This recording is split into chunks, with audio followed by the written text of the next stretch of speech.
All right, so finally, well, by the time we got everything fixed, we started right on time, so that's nice. That's why I wanted to go early. So tell us about. So you told us who you are, but what kind of fish do you keep? What's your specialty? What do you like? Oh, Lord help me. What fish I keep? I currently have over 70 different setups, but a lot of which are getting back to my roots as far as nano species. So just a quick overall gist without going into each species specific is various endlers. I got guppies, even bettas, which I'm not doing too much with right now. Citrus plecos, some South American cichlids, such as actually I just got rid of my group of Mycogeophagus. I used to breed a lot of those, specifically the German blue rams. I used to breed a lot of crayfish. The Orezius ware, which is your Daisy's rice fish, breeding some rainbow fish. Oh, what kind of rainbow Uh, fish? it is the Melitania ruba reviviata or something like that. I can't. It's like a tongue twister. Do you have rabbit snails for sale on your website? I don't do anything with rabbit snails. No, I do the Pomacia bridgesii, which is just your common mystery snail, which I've done videos on. Not difficult at all to breed. I know that you have a lot of success. It sounds like too. Majority of my setups, what I've been doing for 12 plus years now, is a lot of community breeding setups, whereas I'm actually breeding 3 or 4 different species in one specific tank. And I float a lot of plants. I utilize a lot of like Najas grass, or commonly known as guppy grass, in order to just kind of act as a natural spawning mop, on top of using some artificial mops. So the big thing to me as an aquarist is breeding. If it wasn't for breeding, I'd probably get bored quite quickly, just because, I mean, I grew up around aquariums, and then I got out of it in my teenage years, and then once I got married, so 13 plus years now since we lived in this home, I've been heavily, breeding various species of fish. So, and then it just, of course, kind of accumulated from there. And the reason I keep a lot of different setups is due to the fact of redundancy. To me, is the most optimal way to provide the most efficiency and most yield on your return as far as breeding goes. So what I mean by that is, especially with shrimp, I've been breeding shrimp for well over 12 years, specifically Neocharidinia, more of the Davidii strains, which, now there's so many different variations of that. Years back, it was really, in our market, the only thing we could really get our hands on was just your common cherry line. So some of those would be a little bit higher quality, of course, than others. And then the other ones that we had on top of that, as far as Caridinia species, were just your normal crystal reds. So it's awesome to see all the different variations now that you're seeing between those two specific families of shrimp. But yeah, it wouldn't mind doing rabbit snails sometime in the future, but right now it's just, when you're keeping so many tanks, and literally, let's say the Pocelia wingi, for instance, like some of your N-class endlers, if I'm breeding those, I'm line breeding those for specific genetic lines. So that's why I have, 3 to 5 alternative rearing and grow out tanks for each one of those lines, if that makes sense. So So Wushu Jimmy Brown says Jeremy is wearing a Steenfott shirt. Why isn't Bob wearing a Sergeant Tank shirt? Because I'm a loser. I'm a big loser. I didn't even think about it. it's all good. And I It's got all two good. of them Got to too. represent. Now, as far, are you still selling these now on your? Um, is it on Teespring or? Yeah, it's through Teespring. Okay. And it should actually be below the video. But I actually have two of your shirts thanks to you. They're by far the most common shirt I wear, so they're in a lot of my videos. So at least I got that going for me. They are a unique logo for sure. Yeah, that was my whole purpose around it. So Surprising. Majestic Animals wants to know how my ropefish is. Still alive, doing well, I assume. He's still alive, so he's still there. When are we going to see nanofish in the tank behind you, if that's what you're going for? In these tanks, you're not going to see nanofish. Just because these are my babies behind me, and I think the light turned out. So if you want me to, I can pop the light back on. But if it's showing up okay, then I'm just going to leave it. So All I see these is are glare. gotcha. These are on a timer, so if you want to bear with me a second, I can. Are those take the light mascara barbs? back on. Those are filament barbs. So currently what I have in this tank is I got rainbow cichlids, I get your hybridized blood parrots. And the reason I like the hybridized blood parrots, I know people give a lot of flack on those, is because of their personality. They really mesh well, especially with severums. Anybody who's been following me long enough knows I'm a severums guy. So right now I got rock heel severum, just your normal green severum, and over in the other tank, but you can't see, I got more severums. So I have some cherry severums, along with some gold severums in the other 90. But you can't see that because it's out of camera view. I got some electric blue Acara, I got a breeding pair, and then the rainbow cichlids are actually a breeding pair as well. So eventually I'll end up breeding those guys. It's just a matter of finding the time to do it. I know oftentimes people are asking them, why don't you ever breed severums? And the simple answer to that is the amount of real estate. And me being a severums guy, it would be difficult for me to rehome, because I want to be able to breed things that are, in all practicality, that I'm able to rehome.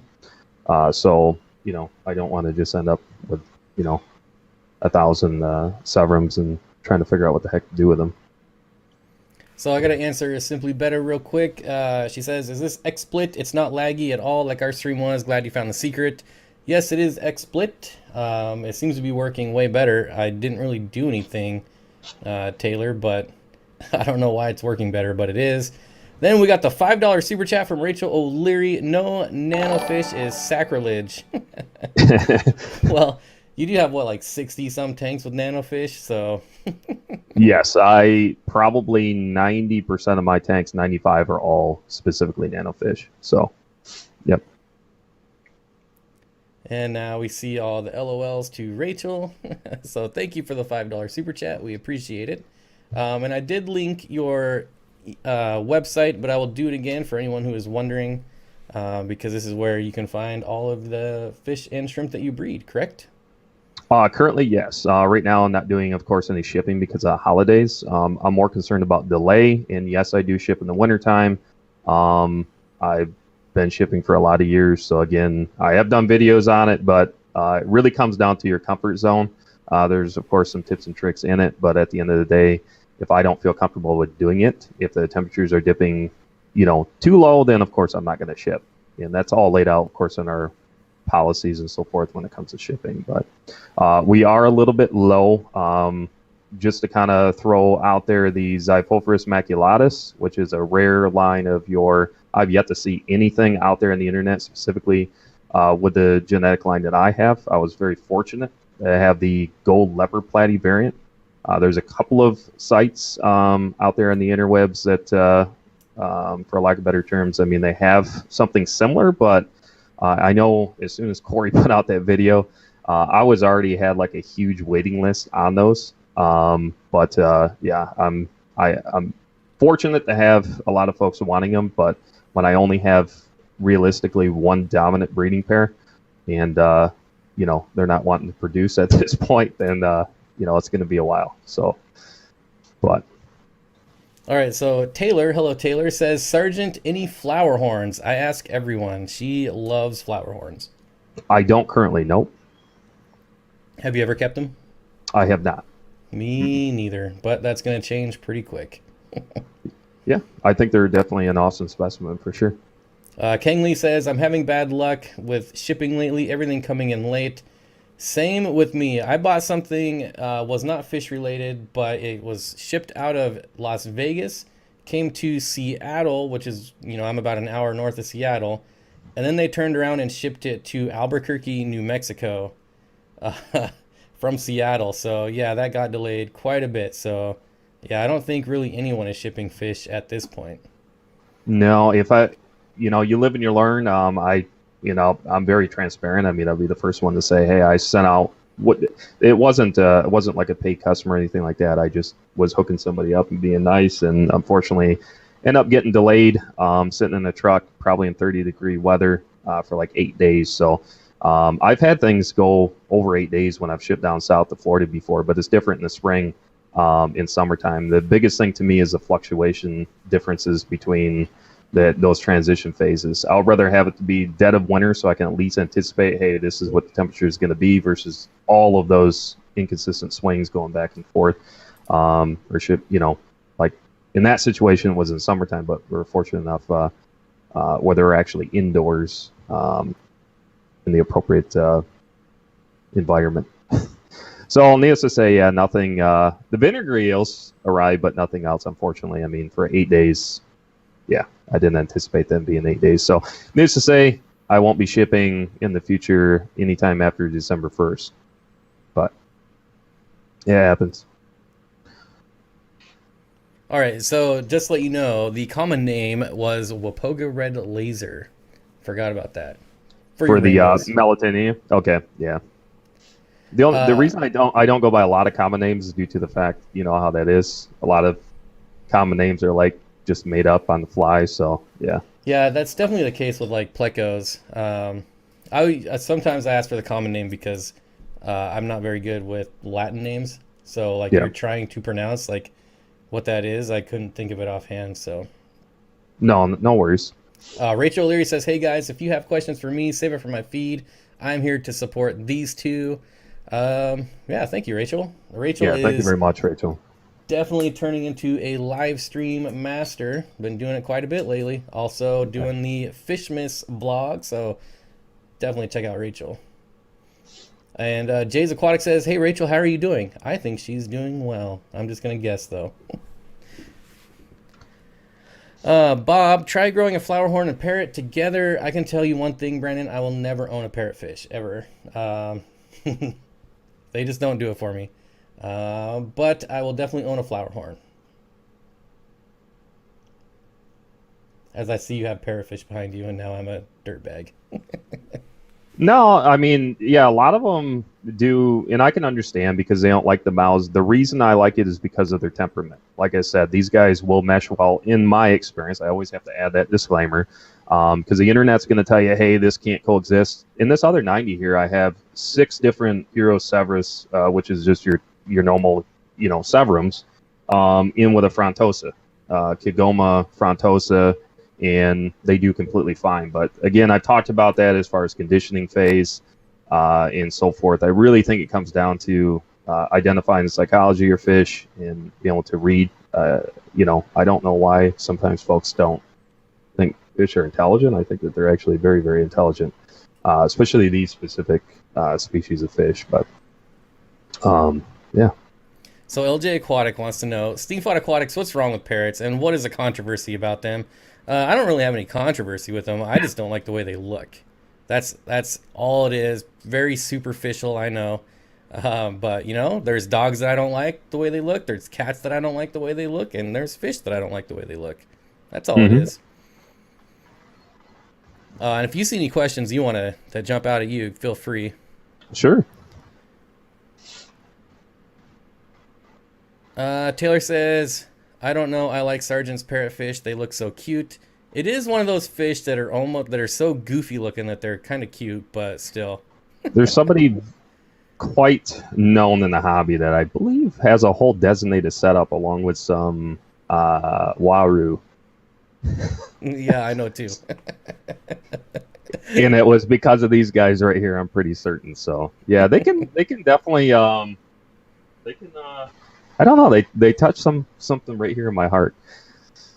But yeah, I would like to get a true parrot cichlid someday. I mean, we do have one about an hour and 20 minutes southeast of us, a really nice one, in a local fish store in that area. But yeah.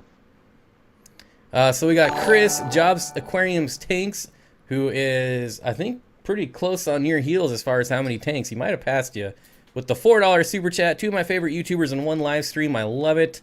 Well, thank you, Chris. Really appreciate it. We both met Chris. Well, you might have met him before, but we both met him in Chicago. Yes.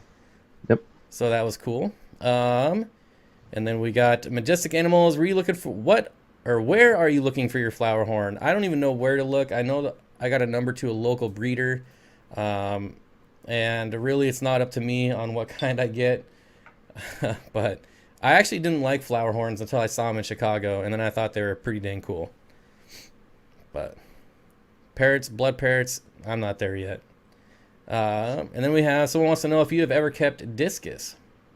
Yeah, I currently have a couple of discus right now. One, unfortunately, a female passed. A lot of issues there.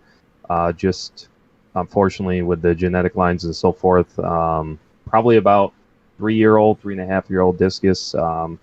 So the male is doing really well. It's just your pigeon blood. So, but yeah, I mean, in all, they're doing okay. I was looking forward to had a few spawns out of them. However, one of my greatest desires, especially with discus, is to let the natural process occur. But things do happen, unfortunately. So it was a bummer, but you have to rise above and move on. Rachel O'Leary says, next time I'm on, I can talk about the controversy of hybrids. Right on. And then we got Simply Betta says, that's why I love Ranchu goldfish. They're the goofiest. That's why I felt. Do you have any goldfish? 90% of the internet's going to hate me for saying this right now, but we actually rehomed just because of the real estate that was taken up. It was one of those situations where kind of fell into the hands of the general public in wanting us to try something new. And I was never just a huge fan to begin with. So I did have some telescoping, just your normal black moors. Had actually, I want to say it was a female and 2 males. However, we did rehome those just a couple of weeks ago. So I'm gonna say I thought you had goldfish. Yeah, I don't plan on. Right now, I'm just trying to open up a lot of the setups, like I said, that have those alternate rearing and raising tanks and quarantine tanks for the things I really enjoy. To me, I'm a big advocate. Definitely do what you have a desire, what keeps you pushing, So Yeah, I didn't like goldfish until I got one, and then I fell in love with them. So, all right, looks like we got a bunch of super chats to catch up on here. Wichita Falls Fishkeeper says, what a great pair host. Sergeant Tanks, do you have any tips for keeping breeding that killifish? Thanks. I'm not going to try to pronounce that scientific name. let me see. Striatum. I gotta see it. It depends now on if you're talking like your 2 different variations of killifish. The one I did put a video out on, so you have like your annuals.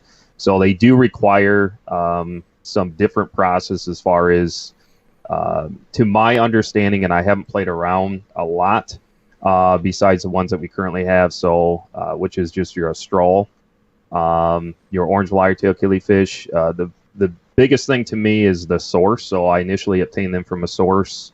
And I'm fortunate enough to, just kind of a quick background here, fortunate enough to have a lot of opportunities, especially in our local area, because of our local club. We have a phenomenal club of people I highly look up to in the hobby that have been around for 50 plus years and breeding various species of fish and inverts and so forth. So needless to say, if I want to get my hands on something, generally I can. And this specific individual, I have a lot of respect for, has bred over 600 different species of fish in the last 60 plus years.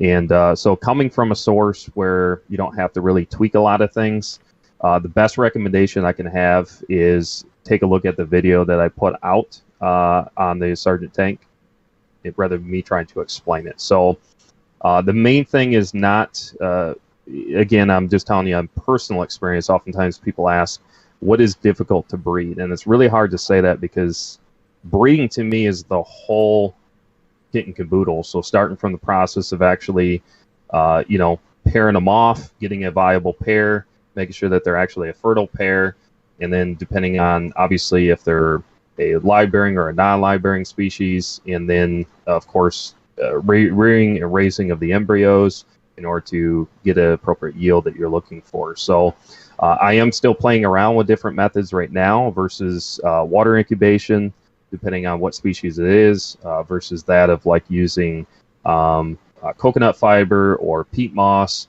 And the reason I'm trying all these different variations is due to the fact, since we are putting out video here on YouTube, and I want to provide good, reliable content that I can share because I do want to get back to that. You know, a lot of folks seem as if they enjoy the how-to tutorials on how to breed, and I'm one. It's very difficult for me to break things down where, you know, I'm kind of just sugarcoating it, because I'm one to be very detailed. I think that the details are very important. So starting from, you know, very start of the, you know, beginning of the process to the very end. So I know that's kind of a watered down version there, but, you know, it's kind of hard to say for certain. But, you know, I think with most, probably one of the most challenging that I've bred, just because of the embryo sizes are so small, would be your Mycogeophagus, your germ blue ram cichlids. And I used to breed those in the hundreds about a decade ago. And I tried it again, and I just kind of got impatient with it. Really bad genetic lines. So needless to say, I ended up rehoming that of what I had left. But yeah, so you can always email. Every one of the videos should have a contact, and I don't mind. You can always reach out to me via email if there's ever anything specific. But yeah, it's kind of hard to explain, you know, in great detail without. I'm more visual, so I like to show things. Right on. So Joel says, "Oh, that super chat, it's ear piercing." Yeah, I don't have a volume on that. I actually didn't even know it makes noise, because on OBS it doesn't make a noise. So I've turned that off going forward. And we got a couple more super chats. Priscilla MK Art says, "Nice combo. Thank you for the $5 super chat." Jeff Rose says, "I've missed the last 3 Steenfott Aquatics live streams. Glad I finally caught one. Welcome, Sergeant Tanks." Thank you, Jeff Rose. Then we got, oh, these ones don't show up for some reason. LJ Aquatics with the $5 super chat says, "Because you guys are awesome, Jeremy has helped me through bunches of hard stuff, and Bob answers all my stupid questions." No questions are stupid. Well, some are, but not yours. Then George Fish Tank with the $1 super chat. I don't like that those don't show up. I hope I haven't missed any others. Doesn't look like it, though. And we're going to miss a ton of comments and scroll to the bottom. I look forward to that talk, Rachel. Okay, sorry, got a hybrid talk going. I was a purist too, but was converted. I like the low-grade ones. Less body modification, seem healthier. Less organ compaction.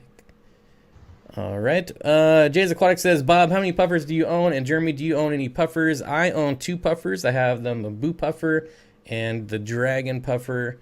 What about you? Any puffers? You used to keep just your door pea puffers. However, again, I got very bored with them. Unless you keep them in really good groups and you have the appropriate setup, they're very, very finicky. And the issue is, in our market, it's not necessarily anybody per se. You know, if I could find somebody local that was, you know, captively breeding and raising them, then you know, I might try it again in the future. But it was really difficult, because you would have to order them in. So that was the biggest challenge. Is usually they would be stunted, a lot of sunken in belly issues, and then they're very finicky, of course, at least in my own personal experience. So I tried transitioning sometimes, because I'm big advocate, especially with overall appropriate dietary needs between your proteins and carbohydrates. But yeah, it's kind of a whole conversation in and of itself. But yeah, I after listening to Corey's puffer talk, and then watching you guys have puffers, I'm getting the itch. It's just a matter of I don't have the space for it right now. So. Well, I will say my Dragon Puffer, who LJ Aquatic says Potato the Puffer, his name is Potato because he never moves. He is the most boring fish I've ever owned in my entire life. I haven't seen him move in over 2 weeks, but he is breathing. I do have to check to make sure he's breathing every once in a while. But he is a cool looking fish, so that kind of makes up for it. Jay's Aquatic says $5 minimum for the super chats to show up. That is not true, because we got a $4 one from Chris and that showed up. Simply Beta says, "Does Sergeant Tank do plants?" Yeah, of course. I think it's a very important natural part of the ecosystem. Now, if you're going to ask me, am I a all-out aquascaper? I have done aquascaping things before. However, the reason I utilize plants, I'm actually transitioning a lot of our tanks over to Nahas grass. I find it works phenomenally well, especially with both live and non-live bearing species of fish. versus that of like even your Swassertang or your Java Moss. Java Moss just gets too natty, especially with shrimp. It gets really, really difficult. So I like the natural look, especially with having those runners and those roots just naturally come down. So for me, I float a lot of plants, even when I get them in. But yeah, I have various different. I'm definitely no plant guru. I just kind of get what my eye appeals to and what I really gravitate towards certain plants that I know will fare well more from a breeding standpoint, if that makes sense. So it's not like I'm doing it on the aesthetics of it. I'm doing it more for breeding purposes. I heard the noise again, but I didn't see anything.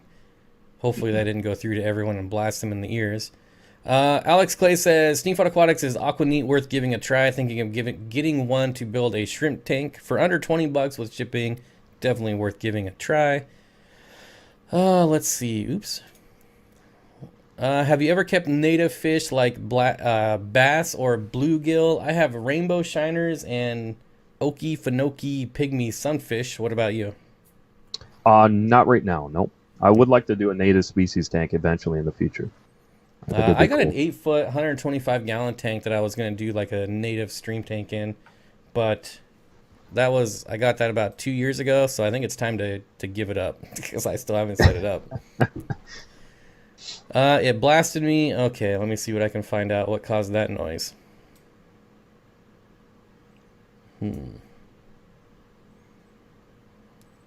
Did I see Lorraine Perkins $4.20 super chat? I did not. That's weird because I saw the other one. Oh, right there. Oh, I see. So it doesn't show up here. I just happened to see it last time. So Lorraine Perkins with the $4 super chat. Thank you very much. We got 5 hearts out of her, so she's happy. Thank you, LJ Aquatics. I completely missed that. Aren't bass illegal in Washington? They're illegal to collect locally. However, some fish you can have shipped in, and that's not considered illegal. I don't know because I would never own bass. Let's see. I think I figured out what blasted that sound, so I'm removing that. Okay. Do you have a salt tank set up and running yet? I do not, Majestic. You don't have any salt, do you? I do, yes. Slowly either phasing of getting a little bit larger setup. It is a 8-gallon setup. However, I'm just not a... This is the thing again. For me, if you offer... And I'm saying this in complete honesty. If you offer me $1 million in coral or $100 in freshwater plants, my eye is always going to gravitate to the $100 in freshwater plants. I would honestly stay away from... it's personal preference to me. I think it's because I've been a freshwater individual for so many years. And my eye just, for some reason, and maybe since I tried it and just didn't have luck with it, because I didn't have the right lighting, it was too powerful. I had all the ferts. I've tried different things out on it, and I think if I would have my biggest advice is start out with the largest tank, of course, that you possibly can. I think if I would have started out even with, like, let's say a 40 breeder or something like that, I would have had better success. But I did end up rehoming the frags and the coral that I had. My neighbor does a lot with that from a saltwater standpoint, so just kind of passed them on. And what I have in that tank currently, livestock-wise, is 2 of the yellowtail damsels and a couple of peppermint shrimp. Oh, you know what I just realized? I shared the wrong stream. Oh, I'm so bad at YouTube. Anyways, what's the easiest way to fertilize? I've been using Flourish. I would not recommend Flourish myself, but not noticing much, and I'm so lazy. I want all-in-one ferts. Well, obviously, I'm going to recommend Aquarium Co-op Easy Green. I find Flourish to be kind of watered down. That's just my opinion, though. But I would head over to aquariumcoop.com and look for his all-in-one fertilizer called Easy Green. I would concur 100%. Bob, where do we go? We know you love your rainbows. Ever kept giant Danios? Not as nice, but not as nice at all, but easier to get here. We are stuck with chain store fish. There are some Danios that I want to get eventually, but the giant Danio is not one of them. Warmer water mosses. Anybody? Bueller? I've never heard of it. I don't know if you've had luck with keeping moss in warm water, but I keep my moss under 75 degrees. No, anytime well, most of the plants I have, same here. I've never had, I don't know, just for me, I've never had a lot of good growth rate.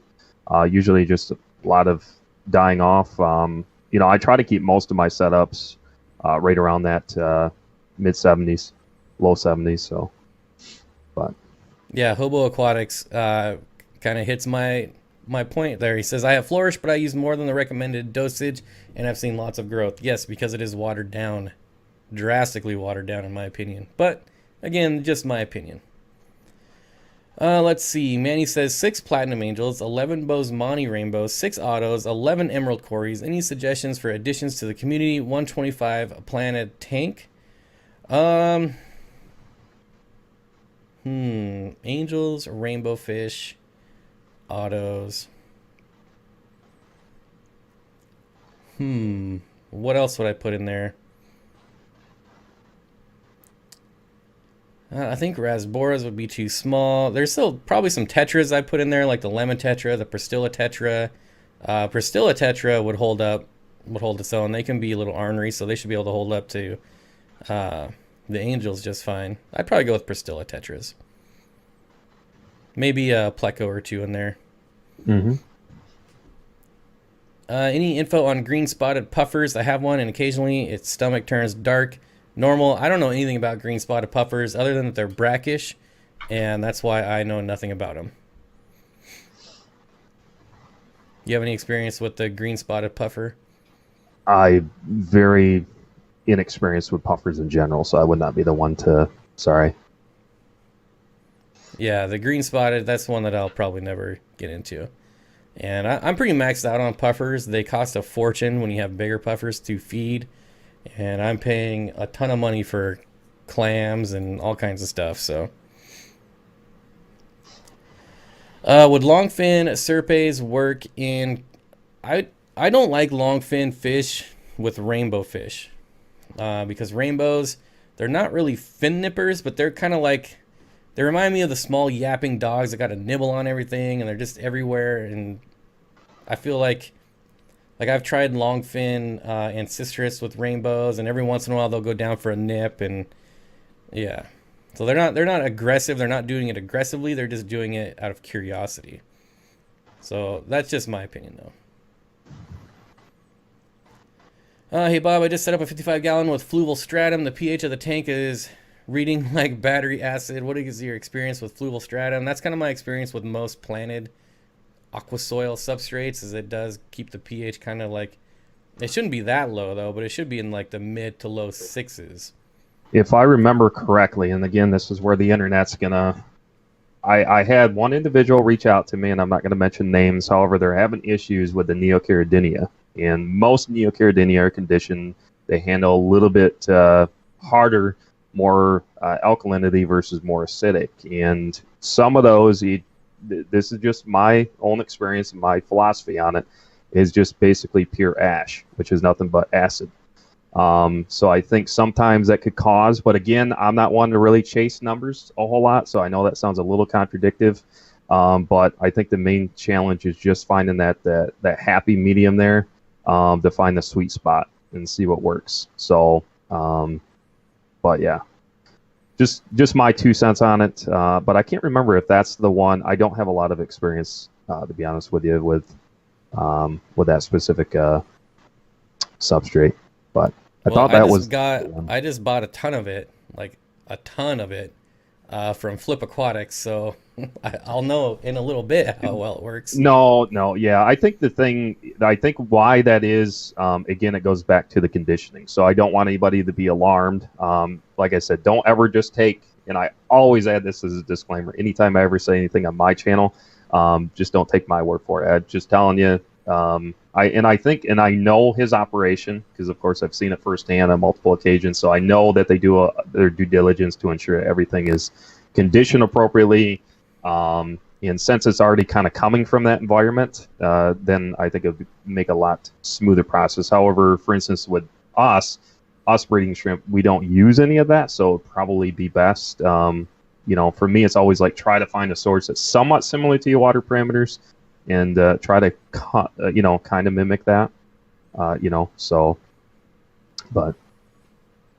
So I don't know if you ever kept this fish, but Elliot says, could I keep a true Siamese algae eater in a 20-gallon tall? My first instinct is going to say no, because the few that I have are over 5 inches. They get pretty big. So I would say no. I'm not a huge fan of them, to be honest with you. I'm not going to say I have anything against them, but yeah. I don't have a lot. My problem with them is how people keep them. People will buy Siamese algae eaters when they're small just to fix their algae problem, and then they get big, and then they have to rehome them and give them up, or worse. I've seen them do worse. So I'm glad that you brought up the algae thing, because I would like to touch on that. I had this come up, and my philosophy on algae is, if somebody's really trying to control algae, don't be getting livestock to control it. Figure out what is causing your algae issues. To me, I enjoy algae, because I think oftentimes, especially with certain plecos and so forth, is people rely on too much algae and then they're wondering why they're having a lot of issues with dietary deficiencies in their livestock, and why things aren't, over the longevity, aren't being kept alive. And because I kind of fell into that trap years back, is where, like with some plecos and stuff, it's like, oh yeah, they're an algae eater, and it's just like, I don't know. Just my 2 cents on it. But usually if I'm getting livestock, it's because I really enjoy looking at it. I enjoy their temperament. It's not like I'm getting it from the standpoint of, if you're trying to control algae, to me, I would recommend either like your Pomacia mystery snails, I think, do a phenomenal job. Most snails do. And surprisingly, even with like some of your green spot algae, I've noticed the reticulated hellstream loach do an okay job, surprisingly, on kind of combating some of that. But yeah, depending. The only thing I would really ever use them for, as far as getting fish to eat algae, would be like a mono shrimp. That would be the only thing that I would do. Otherwise, I'll purposely create algae in like my ancestors tanks, but not really the same thing. Someone asked me if I owned any pseudomcgills, and I do. I own the pseudomcgill luminatus, and I'm also going to order the pseudomcgill cyandoralis for my brackish tank. I tried to set up a bigger brackish tank today, not today, this weekend, yesterday, and failed miserably on I just assumed it would fit in the spot I wanted to go, and it wasn't even close. So now I'm back to square one on getting a bigger brackish tank for now. But yep, those are the pseudomcgills that I own and will own in the future. There's a question here from Brandon, I noticed. Do we have a municipal water source? Yes, we do. We are on a municipal water source. And just kind of a recap, if anybody hasn't been following over on the channel, is we do have separate reservoirs. So I do pre-dechlorinate everything, bring it up to room temperature, and it's actually sitting there for 48 to 72 hours before it's actually topped off, or utilizing it as a water change into our manual water change system, which is predominantly 95% of my setups is all manual. So the one behind me here, actually, I'm trying to think, we only have about 6 are on full automation. So I have what I mean by that, they're on a continuous drip, so they're not being changed, let's say, 20% daily. I'm a big proponent on consistency is key. I think there's a big difference between auto top off and consistent drip. And I know sometimes I think there's some misconception out there, over the two, because there is differences. So I'm on municipal water too, but the only thing I have in my water is chlorine. So I don't have chloramine, I don't have fluoride. So I just add it right to the tank with Seachem Safe. Because chlorine's not really that bad. It's like the least of the bad ones, in my opinion. Sure. Yeah, we don't have too many chloramines, so any of our drip system, same concept almost right there, is I just run through carbon block systems. this kind of remove any sediments and some of those chlorines and so forth. But yeah, I mean, now as far as the smaller, more nano setup, so anything around 10 to 30 gallons in that range, then that's when I keep them in separate reservoirs. I go ahead, bring up the room temperature, and then I pre-dechlorinate, and then it's sat there for 48 to 72 hours before I actually reintroduce that water back into any one of our tanks. So Scott Brown says, what's a good all-around food? I know Lucas Bretz uses the Tetra Color. He uses the granules. Is it worth buying all the crazy food? I'm using Omega right now in my fish. Love it. I use everything. So I have New Life Spectrum. I have the Tetra Color. I have Omega 1 pellets for my goldfish. I have the Aquarium Co-op fry food and their pellets. So I use everything, and I just like to mix it. As far as a good all-around food, I mean, the Tetra one is pretty nice. It's 50% protein, which is kind of crazy coming from Tetra. I wouldn't expect it. But as far as like, if I had to pick one brand, I would probably stick with New Life Spectrum myself. For myself, same, a lot of what you just mentioned there. Been using Tetra Color for a long time. Really enjoy it, especially works well as a powdered form. It breaks up really easy, especially for fry once you transition over to that phase. And then Omega 1 Super Color.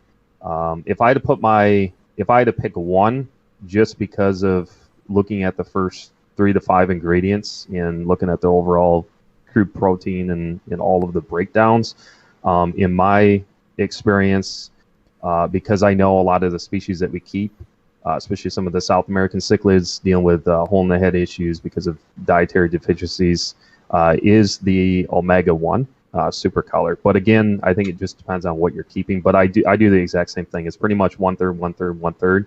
So what we currently use, for instance, with the tank behind me, is I use the Tetra Color.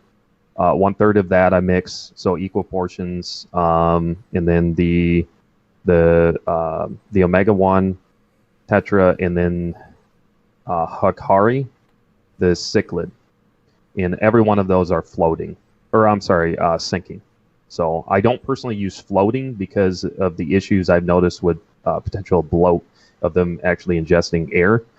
So that's why I phased away from utilizing a lot of my floating cichlid pellets a few years back, and then I experimented, and I noticed that I wasn't having issues with bloat after I, transition over to completely all sinking.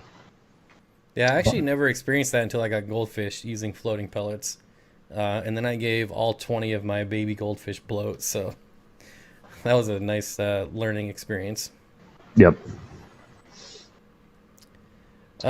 Is Omega 1 the one that uses salmon as like its main ingredient? Yeah. I want to say that's one of them in there. Yeah. Yep. I can't remember what, if that's number 1, but I would have to, look at the back of it. But yes. So Sherry says, what would be the downside of having a Hillstream loach? Do they eat fry? And I've kept Hillstream loach once, and they were algae eaters for me. Like that's what they grazed on algae. I don't think there'd be a lot of downsides if they're kept right. I don't think a lot of people keep them right, so that they don't live as long as they should. As far as current, I find that oxygenation is a little bit more important than current. But also, they like cooler water, in my experience. I agree.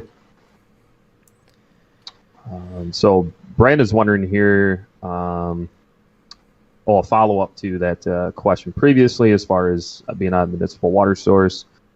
On a well, hard water at 7.4 pH, what's best shrimp to try? If you have harder water, the main thing with shrimp is not to chase the numbers too much. The most important factor to me, at least in my experience, is the overall looking at both your general and your carbonate hardness, is to get the appropriate amount of calcification in there to promote good, healthy molting.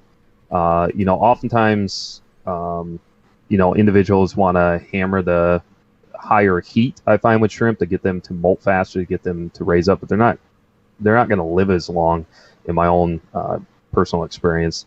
And I think that really goes true with a lot of different species of fish that you're keeping besides just inverts. So, you know, I try to keep things balanced, try to keep the overall metabolic rate at a kind of a sweet spot there. So where I'm not, you know, hammering excessively with foods and so forth. But as far as on our channel, I would recommend checking out. I did do live streams, and I think I did a video specifically on, if you check out, you just search carbon really shrimp. It's the heteropoda variant of your Neocaridina. And yeah, I breed a ton of those guys, and I kind of break it down a little bit more as far as my recommendations and so forth. But yeah. Chris says, my Hillstream loaches have kept my tanks cleaner than my plecos do. I believe it. When I had them, they were super active. I need to get them again. I really love those fish.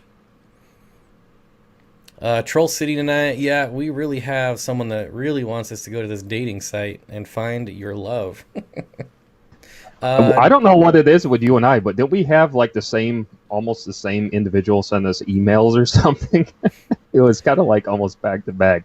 I can't remember when it was, but yeah, so that Flynn's Fish Forum got that email too. Yeah, I don't know. Yeah, that was. Oh yeah, I remember what it was. No.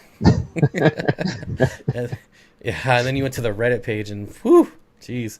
Yeah. Someone needs to let. Oh yeah, okay. More of the Troll City tonight. Wrestling half beaks. Anybody? I've never kept half beaks, but I do want to. I really want to someday. They're a little bit on the pricey side, specifically on which one you're talking about, but it was probably about 8 years ago I kept them. And they're a pretty cool species. I think I kept them in a, can't remember, like a 10-gallon tank or something like that. But yeah, they're pretty cool. I'm just looking at something here real quick. Thought there was a comment that I missed, but maybe not. Scott says, should I drop the temp in my tank? I'm running at 78 degrees. Was a little cooler prior. My Java moss is now starting to look a little sad. I've got angels and rainbows. I would keep it at 78 and ditch the Java moss myself versus cooling it back down. The rainbows will do fine in the cooler temperature. Most rainbows can go down to like mid 70s. I don't know that your angelfish would care for that though. Simply Betta says, wait, why is it I can never seem to keep moss alive? It hates warm water. I'm such a dolt. Yep, moss hates warm water. That's kind of funny. What else do we got going on here? So many people waiting to find love tonight. Yep, it's that time of year, you know. It's the holidays. Everyone wants to fall in love in the holidays. Priscilla MK Art says, what do you guys use to adjust GH and KH? I don't use anything. Do you mess with that at all? No. Like I said, consistency is key. You know, I'm one to always push back. And I guess take this for what it is. I think it really comes down to, I already kind of went on a rant on a live stream about a week ago, just because of what the internet tells you. I'm one that's very transparent, and I just don't take a liking too much to somebody telling me that something isn't possible when I've been doing it for 10 years. For instance, with discus, you know, I understand, and I'm just using this as an example, and I've already proven that it's possible to do it in conditions where I've actually grew out, and I didn't, yes, keep in mind I did lose them, but I didn't put the time into it. Just from the standpoint of, let's say, simple math, it was like 100 TDS. So total dissolved solids. It is impossible, you know, this feedback I was getting, that you cannot hatch out the eggs or the embryos of discus fry in anything above 100 TDS, and it was like 220, and I did it just fine. So again, I think where it comes down to is the overall adaptation and so forth, and really conditioning. Yes, there is certain tips and tricks that you can do to try to trigger spawn and stuff like that. But for me, that's why we've had a lot of success through the years, where I don't get a lot of negative feedback. Anybody that's gotten livestock from us, just due to the fact where I try to condition most things from the very young adult, even from the embryo state all the way to juvenile, subadult age, once they're ready to rehome. You know, to condition them to the majority of what the U.S. would consider an appropriate stability. But, you know, I know that not everybody has exactly the same water source, but, you know, that's just kind of my tip on that. So, you know, I look in, have a lot of respect. I think, again, the misconception is I really highly respect in a lot of these veteran aquarists. Like I said, have been breeding things way before any technology ever came about. I mean, like I was saying earlier on, the individual I have a lot of respect for and can look up to ever since the 60s, bred well over 500-600 different species of fish in less than a 100 square foot area, probably has maybe 30 setups. And that's what he's been doing. Very, very successful. Some, you know, those skilly fish, bred a lot of rainbow fish, a lot of barbs, a lot of tetras, celestial pearl danios. And, you know, I've seen his setup, of course, firsthand. I have a lot of his livestock, and that's what I appreciate about his setups is he doesn't do a ton to, you know, make it difficult for the next aquarist to be able to take that stuff in. Yeah, and I'm the same way. I have a TDS meter, but it was just something I got for fun. Like, I didn't really care what it was. It was just kind of a, you know, it cost like $10 to have a TDS meter. And I'm the same way as far as, like, people ask me, you know, what's the correct pH? Well, a stable pH is more important than the correct pH, in my opinion. I concur. Yeah, Michael Gerino says, I've never tested for TDS. Yeah, it's just, I don't know. I mean, there are some plants that can make a difference. Yeah. Where you have to start, you know, worrying about GH and KH. But otherwise, I don't know. Not really into it. Peter says, how do you determine if your water supply is using chlorine or chloramines? I get like a quarterly report from my water company, maybe it's yearly, that shows what they put in it. Mm-hmm. So you can just contact your water company and they should tell you. Christian says, how's your new puppy bomb? He's doing awesome. He is he's really quick to training. He's really smart. So he had no training before. He already knows how to sit. He knows kennel. He knows he's still a little rough on staying. He's still a puppy and gets really excited. So, but he's learning fast. Yep, Jim Meeker says, I'd start with the local water company report. Yep, and you might be able to find that on their website, too. Jay's Aquatics says, hey, hello, Jay. Would you say that GH and KH 300 is off the charts? That doesn't sound right to me. 300? Are you talking TDS? Maybe? I don't know. Jim Meeker, Bob talks faster than I type. Maybe. Brandon says, same here. I have liquid rock. I wish. I'm jealous of everyone that has hard water. We're going to need some puppies put away. Sorry. General questions and answers. Yep. Anything you want to ask. Let's see. I think we're caught up on chat. Simply Betta says, I wish my dogs were smart. I have 2 dumb chihuahuas. No, I do not like small dogs at all. That's why they're not smart. They have little small brains, little pea brains. I'm going to lose all my dog subscribers. I have a 10-gallon that I throw my pseudomugel eggs in until they hatch. Can I put my big mystery snails in there, or will they eat the eggs? They might ruin the eggs. I don't know if they would eat them, but if they crawled over them, they might be goners. I probably wouldn't risk it. Here's a question. Do you or Jeremy read any fish-related magazines? I do have a subscription to Amazonas. That's the only magazine I'm subscribed to. What about you? I do need to get that one. I don't. I do have some old magazines that I picked up that I would like to go through at some point. However, for me, in all complete honesty, I didn't even get involved with a club until within the last year and a half. Yeah, you know, and I did a whole talk on the whole basis behind the importance of getting involved in a club. Actually, a board member now of the club, which is pretty cool. It's definitely an honor. So, I mean, yeah, I mean, a lot has changed for myself. Just the overall involvement. Just kind of more of a secluded person. I just kind of keep to myself, and a lot of it just came really down to trial and error for me. I've always been that way ever since I was a child, to really just dive in and just kind of do my thing. But I would agree. I mean, there's some amazing uh, literature and so forth, especially with the.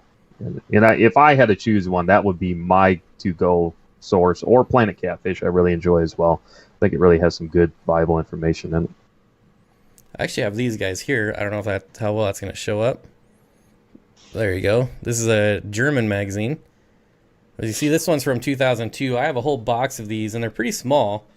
Only about 50 pages or so per little magazine, but pretty interesting magazine. Obviously, it's in English. It's not in German. But I save these and read them when I'm on airplanes because they're so small. They're easy to travel with. That's the other one, but I have no idea how to pronounce that. My dogs are kenneled right now. American Bulldog and a Boxer. They stole chicken off the counter while I was making noodles. You gotta watch out for those dogs. Good fish to keep with Pentosa barb. I've actually never heard of that. Do you know what that is? Let me see. I'm gonna have to Google it. Mm-hmm. 5-banded, is it tiger barb?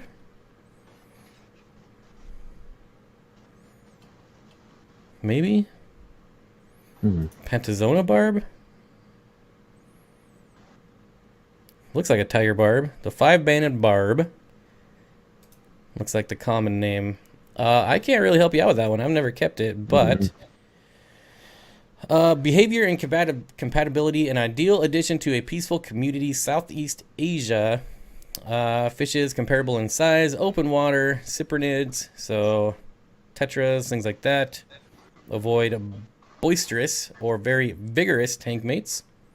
It's a schooling species by nature and should have at least 8 to 10. There you go. That's all I can tell you. That's off Seriously Fish. Candy overhauls, links. Thank you, Candy. Yes, thank you, Candy. I know you can't see this, but there is a fish in tank behind you. Yes, there is. Which way do I want to go? Maybe this way. I don't know. There it is. Barely see it. Means colored perch. Interesting. Mad Botany Organic Farms LLC, quite the name, looking for sand digging or moving fish like Similis. Any help? Why not Similis or any other shell dweller? I don't know if you're looking for something like a Similis or something that does what a Similis does, but I mean, if you want something bigger like a Geophagus would work, or any earth eater. You should get a pack of black ruby barbs in the 240. I'll probably go with a pack of rainbow fish. Another question. I think this might have been overlooked a little bit earlier, but WV Fishkeeper is wondering any experience with elephant nose. They're a nice oddball. I've looked into them before. However, I wouldn't have the appropriate setup myself, but maybe someday in the future. But yeah. Yeah, I like them a lot. I just haven't had the right setup for them yet myself. So I don't know. I've started getting. I've never been like a big fish or a monster fish type person, and I'm still not. But I've definitely been getting bigger-ish fish, and I want to get some bikers. So I don't know. I think my tastes are kind of changing a little bit. Looks like we need to find love again. Okay. Let's see, West Spot, Live Aquaria, yep. Good places to get fish. Going to feed the cats before they gang up on me and beat me. Lurking, thanks, Cape Cod Tropical Fish Keeper. Oh, what else? Have we missed anything else here? I'm trying to look at the chat. I haven't noticed anything. I mean, yeah, if there's anything that missed, go ahead and throw it back in the chat again. Hunter says, boxer for me, great dogs. I had 2 boxers growing up. They are certainly great dogs. No dogs here, only guinea pigs. I think Kayla is about to be up to her arms in guinea pigs pretty soon. What do we got? We got a lot of dog talk going on here. Jade's Aquatic says, I have some magazines from 98. I'm also subscribed to Amazonas. I like the really old magazines. When they come up for auction at our fish club, that's how I ended up with all these smaller magazines. I always try to get them. I feel like everyone goes through phases in the hobby with type, size, fish they prefer. Yeah, I still have like my main, like I'm never going to go out of rainbow fish or get away from rainbow fish or planet tanks or schooling fish, but just more diversity, I think, is what I'm going for. The Fishbowl says, well, this is a good question for you. Sorry for asking again, but tips on designing a fish room. I can't give you any tips because my fish room is a disaster. But I know you're building up quite a bit. So you got any tips? Basically the ease of movability. So to me, I would advise, unless you are going on a mass scale where you have like a large warehouse or something and you don't plan on doing any changes, I would say, in my experience, I would spend the extra money and not do customize, just for versatility. And any one of our setups, I mean, obviously having disability and physically being limited, I have to factor that stuff in. So if I hired, let's say, 4 or 5 guys, any one of our fish rooms we could tear down easily in an afternoon and move them, because of the fact that even with the air system, I just want versatility, so I can move things around if need be. So I would invest and save up and get the appropriate shelving that can handle the weight of the tank and what you're keeping. But that's just my recommendation, because you can sit here and draw out a blueprint all day long, but it's never going to be that way. I can almost guarantee it 99% of the time. Once you get in there, prime example of what we just looked at, we do phase through the hobby.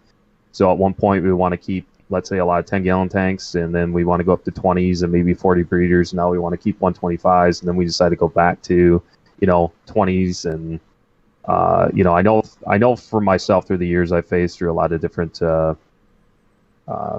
setups, but that's just my experience. I can tell you my biggest failure was not planning to have a fish room. I got a couple fish tanks and then ended up getting multiple tank syndrome and all downhill from there.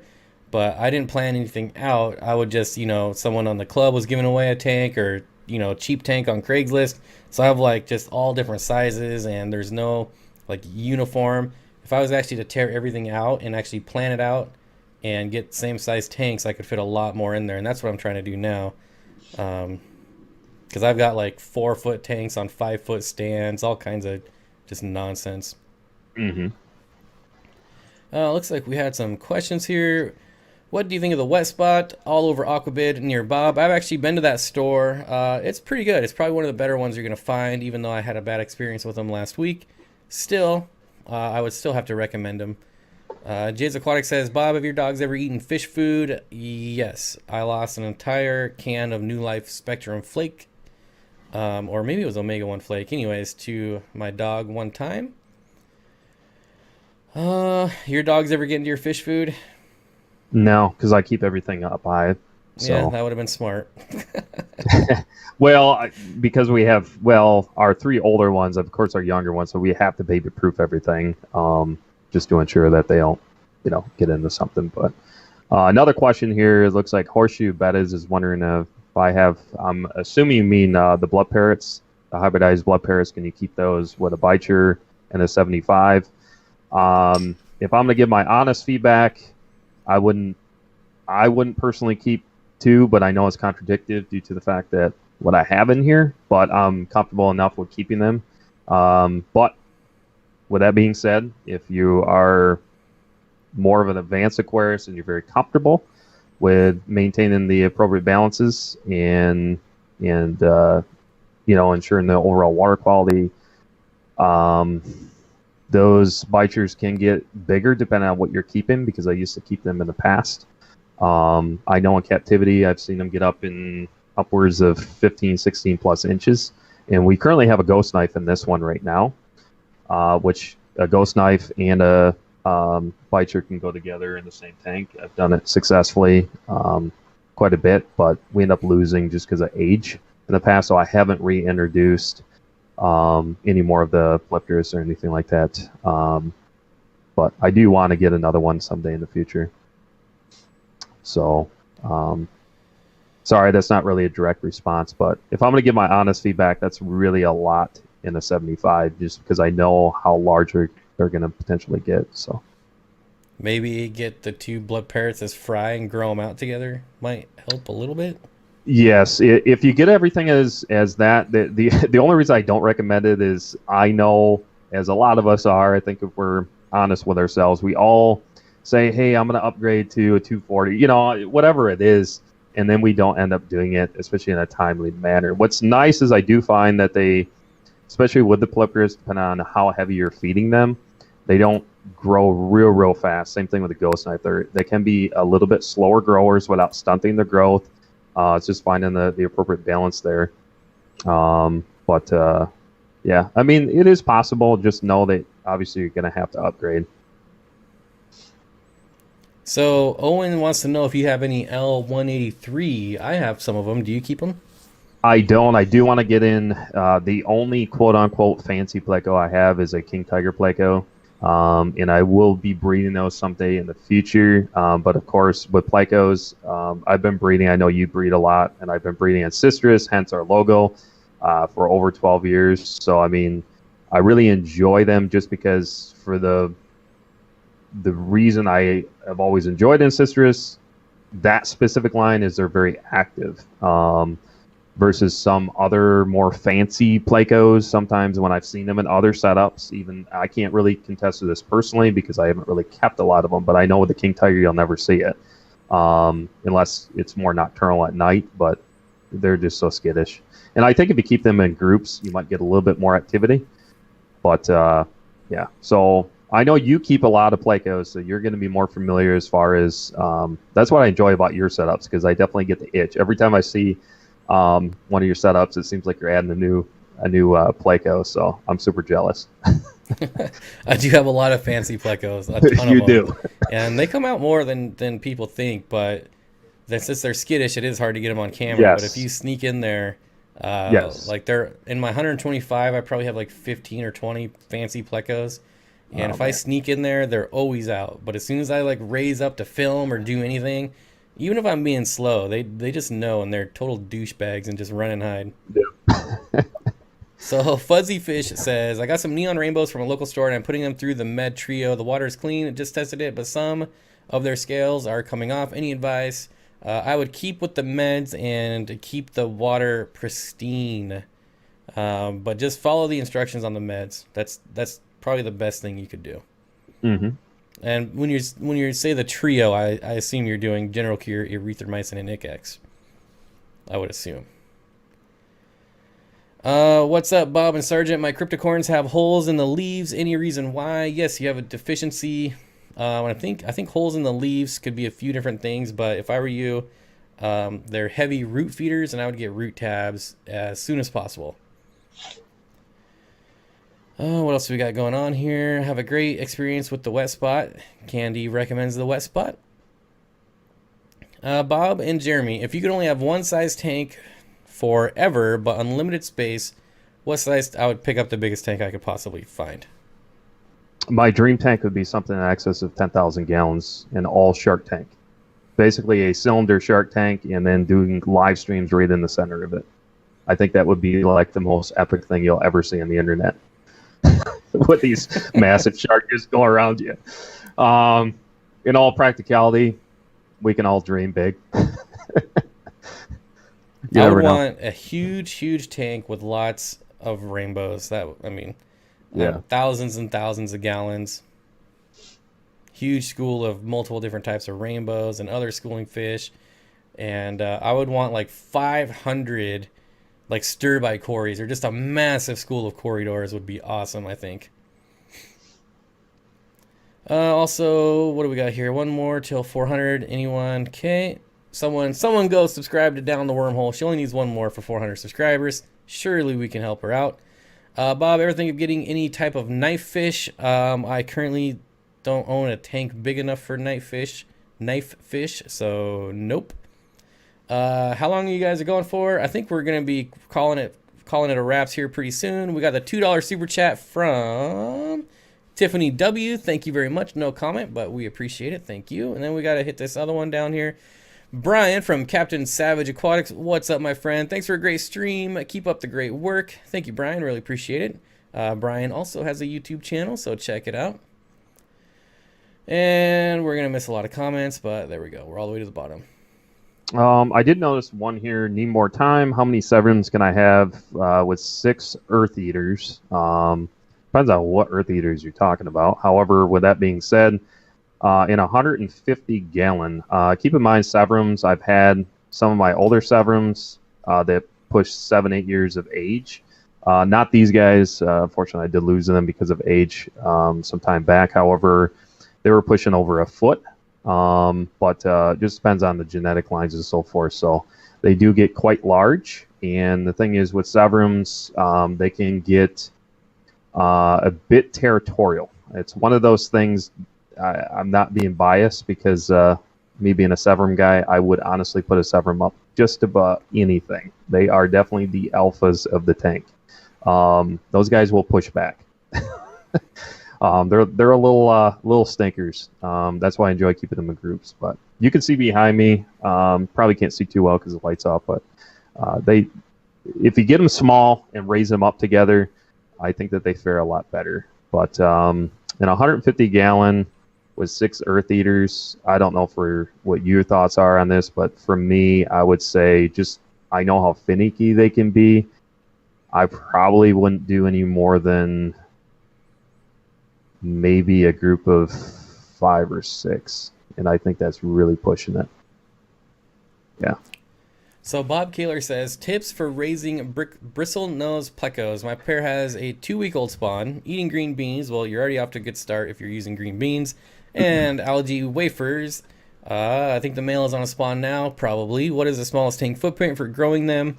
29 gallon now, and it's too small. I breed mine in a 55 gallon, and I've got hundreds and hundreds and hundreds of them. But I have to do water changes every 3 days. So it really depends on how much work you want to do. So my answer would be the biggest tank you have room for if you're looking to spawn and grow and sell bristlenose plecos. Yep. And the other thing is I've talked about before, just in my experience, I can actually get mine reproducing at about 7 months of age. So it's not really size, it's more age. And the reason that is it's more water, consistent water changes. And most of our ancestral setups that I've been breeding through the years, and a lot of this is just through pure experimentation and really trying different things out. But I found the best success for me in overall growth rate, besides good, of course, dietary requirements, is consistent water changes. So we're changing in most of our ancestral setups about 80 to 90% water on a daily basis. So heavy, consistent. So it's not like I'm doing a 10% water change one day, I skip, and now I'm doing 20%. That to me is too inconsistent. When I say consistent, it's like I'm constantly doing, let's say, half or a gallon per hour. But I know that's not necessarily feasible for everybody to do. So the main thing is consistency. Jim Meeker says, just found 2 Amano shrimp on the floor dead, trying to figure out how they got out of the tiny space for my airline. Those guys will sneak out of anything. I always find dead shrimp all over my floor. And I just skipped past everyone's comments again. Oh, there we are. Now we're back. Let's see. There was one up here about timid fry, but I don't see it now. All right, moving on. Owen says, Steenfott Aquatics, my water is cloudy. I've done a fishless water cycle.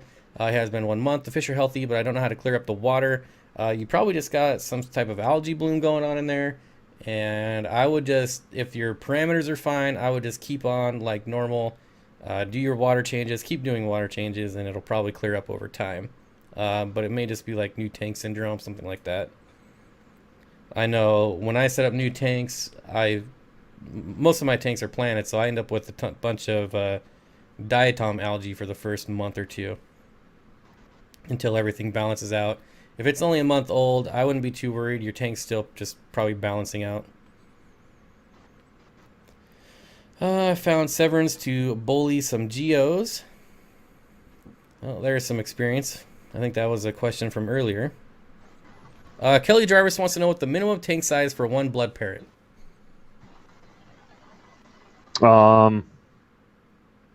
Again, this is contradicting what I have. So, I mean, I'm always going to be, I'm just going to tell you, my honest feedback, because I don't know each individual's personal experience. Again, I'm changing 90% water in this system, and it's a pretty advanced as far as overall beneficial bacteria and so forth. So without going into all of that, I would say keep them in a pair. I find you get the appropriate pair, especially get them small and then raise them up. And keep in mind, even with skip feeding, as I've talked about before, without hammering the proteins because of hole in the head issues and stuff like that,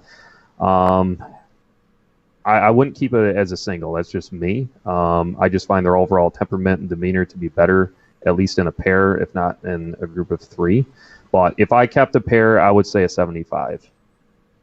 And then, yeah, and get them small and just realize that they will get pretty decent in size. This is directed towards me, but might be better for you. Adam says, I've always been a fan of the mascara barb in your tank, which has been gone for a while now. I did get rid of my mascara barbs.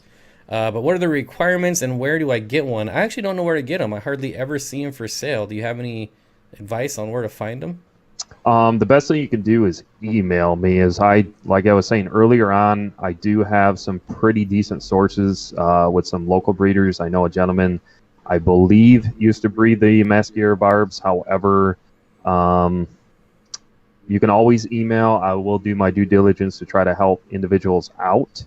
But yeah, I don't like to sit here and, like broadcast, as far as like sales or anything like that. So, I mean, for me, just email me, tell me specifically what you're looking for, and then I will reply back to your email within 24 to 48 hours. And then what I can do is, if you tell me exactly what you're looking for, and then I will do my research and look locally, and then I'll say, hey, this is what I can get for you. As long as you're in the continental U.S., I don't mind shipping. However, keep in mind, because of the temperatures and holidays right now, I'm not doing any shipping. But then basically I will present it to you, and then you can let me know. So I try at this point, as long as I have the time, to help out other aquarists. There's not a lot of people that do it because I know there's not a lot of people that ship. So, but yeah, hopefully that makes sense. So. All right. So LJ Aquatics says, if you have a 200 to 300 gallon tank and could only put rainbows in it, what fish and how many? I would pick 10. No. How would I do this? I would pick my rainbows. I don't know which one. I would probably get like 6 different rainbows. And I was going to say get 10 of each, but I'd probably get like 20 of 6 different type of rainbows. I can't tell you which ones. Definitely Park and Sonai's would be in there for sure. But the other 5 would take me time to figure out. That's too much. Too much thinking. All right, Bob and Jeremy, not fish related, but what is your favorite type of food? American, Mexican, Chinese, or Italian? Well, my favorite food is steak, and I can get steak in American, I can get steak in Mexican. I wouldn't get Chinese steak, but Italian you can get steak, so all of the above except Chinese. What's your favorite kind of food? I would say chicken, and then secondary to that would be a good steak. Yeah. Definitely, I love some steak. Mm-hmm. Okay, let's see. I think we're going to go till 6:30, so 10 more minutes. Let's see what we can find. Owen says, thanks for the advice. Love the streams. Thank you, Owen. You would be correct on the meds we were talking about earlier. J Dub says, I had a bad algae bloom and used a UV filter to clear it up. That would be one thing you can do, but I find they clear up over time as long as you're, persistent on your water changes. The Fishbowl says, going to start a breeding tank like yours with the guppies, shrimp, and plecos. Would you say it's pretty easy to get going and get breeding? Yes, you just have to be patient. It's definitely easy to breed all three of them. Now you will lose some shrimp every once in a while. The guppy fries, you don't really have a problem with those. The plecos won't pick those off, but you will lose a shrimplet every once in a while, but not that big a deal. If you do it like mine, just put lots and lots of plants in there. Should be okay. Do you breed yours together at all? Your bristlenose and your shrimp? Oh yeah. Yeah, Yep, absolutely. I've been doing that for a lot of years. Yeah. Yep. And I assume your endlers too. Mm-hmm. Yep. Oh, I find that the endlers actually fare well, a little bit better with shrimp. I see less losses of shrimp versus the guppies, but it just depends. LJ Aquatic says, does anyone have experience with RU2 rainbow fish? Those are Pseudo McGill, I think is what you're talking about. I don't think I've ever kept the RU2s. Have you? No, I mean I just started venturing over to rainbows because of you and Lucas. So I mean, yeah, I think what really initially sparked my interest in rainbow fish in general is from watching all your tanks, Oh, good. and then especially from seeing Lucas's in person. It was like, yeah, I know video never does it justice. So if I'm ever over in Washington, I definitely want to see your rainbow setup. Yeah, the nice thing about Lucas is all of his are coming from really good sources. Only about half of Yes, my rainbows are from Gary Lang. I think almost all of his are in some that way. the one I mentioned earlier on, is that one that you've ever kept The or the Wapoga, nope, I haven't kept it yeah? yet. Okay. Nope. Still on the list of some to keep. Well, I got some fry I'm working on, so Oh, nice. I'll keep you in mind. Yeah, I actually I don't have the patience to grow out rainbow fish. I like to buy them at about the 2 inch mark and grow them out from there. As far as breeding them, I don't got time for that. Sure. LR Bretts has RU2s and they look like they're waving at people because of the side fins. Yeah, all the Pseudo McGills look that way, LJ. All the Pseudo McGills. Look up the. I don't know if you're familiar with the Pseudo McGill friccata, but that is an awesome, awesome rainbow fish. If you could only keep one tank, what fish? Bottom dwellers, top dwellers, mid-water. If I could only keep one tank, Jay's Aquatics, it would be rainbow fish and corridoras. Top, bottom. I wouldn't really care about mid-water. Maybe like a Piscogrammas. I would have to say very similar, but not rainbow. I would say Severums and some sort of either ancestors or hyper ancestors Placo. So your Severums don't really, do they ever go after the Plecos at all, or they pretty much leave them alone? Oh no, no, they're really really good. Yeah. Jobs Aquarium Tank says, I have some of Lucas's rainbows he had at the aquatic experience. Yeah, those were really nice. I don't know if you got a chance to. I'm sure you saw Lucas's rainbows he had there in his aquascaping contest. Oh yeah. So let me ask you, because you were at Chicago 2 years ago. Was that the first time you ever went? Yes. So between that time and this last time, which did you like better? Besides Uh, don't take into account that all the fish fam. As far no as no the no. actual show, like which did you think was better? I would say the first year because of the heightness into. I can appreciate doing the YouTube thing. Don't get me wrong. However, I would say the first year to me, just because of the anticipation factor, and maybe it was just from a physical and emotional standpoint. A lot has changed in the last year for me on both aspects of that. So, if I had to choose between 2017, 2016, I would say the 2016. Yeah. But See, yeah, yeah, I definitely appreciate. Don't get me wrong, all the support and the love and seeing the Fish Fam and all of that. Dude, yeah, please don't take that in the wrong way. It's well, yeah, just that's why I said it's leave not out the personal. YouTube and meeting Yeah, everyone because clearly that was super awesome. But I just thought the layout, I thought the talks were better in 2016. And there was a lot of empty booths this year, which was kind of surprising. The thing I liked about this year is that last year, a lot of the vendors started taking their tanks down on Saturday night and tearing down their booths, which was kind of annoying. That didn't happen this year, so I wonder if maybe they got in trouble for doing that. But I don't know. And it this seemed year like there was. a lot of the giveaways too. I would say too, like a lot of the um, like the door, what do you want to call it? Like not door prizes, but you know what I mean. Like even some Yeah. of the vendor giveaways, it seemed like they're better in my experience. But I didn't really focus a lot this year, so maybe I just missed out on a lot of the And that's fair. That's fair. Maybe I was just too, busy hanging out with everyone. yeah. But it just felt a lot more rushed. I am definitely looking forward to going to the one in New Jersey. At first, I didn't really want to go because nobody likes New Jersey, but it'll be fun. I think I've never been there. It'd be something different.